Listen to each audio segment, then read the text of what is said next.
จากมหาลัยจบคันไทยจากคลองคงนาน้องเฮียนภาษาอักษรศาสตร์เฮียเรื่องค่าไทยนามันไกลเกินกว่าดังฟ้าและดินน้องนั่งรถเก่งฟังเพลงเปิดแอร์นี่นั่งแต่หลังควายฟังเสียงนกกาน้องกินอาหารเมืองนอกกินผักนอกกับแถวป่าบ่อาจเอื้อมหาน้องมาคู่เคียงกายแสนไกลที่จะไฟคว้าน้องสูงเพียงฟ้าแต่อายนี่ต่ำเพียงดินจะขออยู่อย่างคนจนบ่ขอดิ้นรนฝันไฟทวินย่าน้องอยู่พินเสียเกียรติศักดิ์ศรี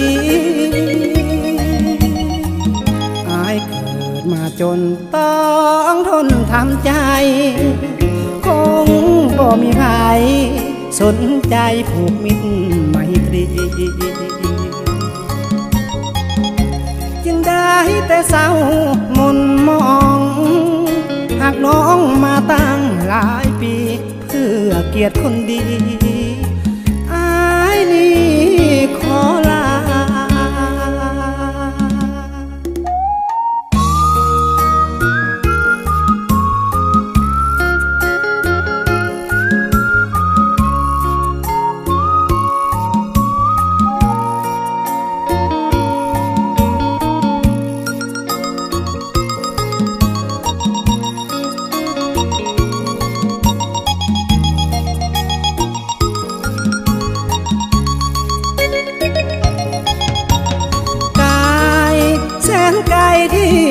ไฟคว้าน้องสูงเพียงฟ้าแต่อายนี่ต่ำเพียงดินจะขออยู่อย่างคนจนบ่ขอดิ้นรนฝันไฟทวินย่าน้องอยู่พินเสียเกียรติศักดิ์ศรีอายเกิดมาจนต้องทนทำใจคงบ่มีใคร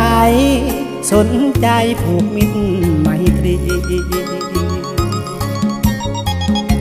จึงได้แต่เศร้ามนมอง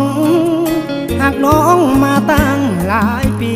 เพื่อเกียรติคนดีอายนี่ขอ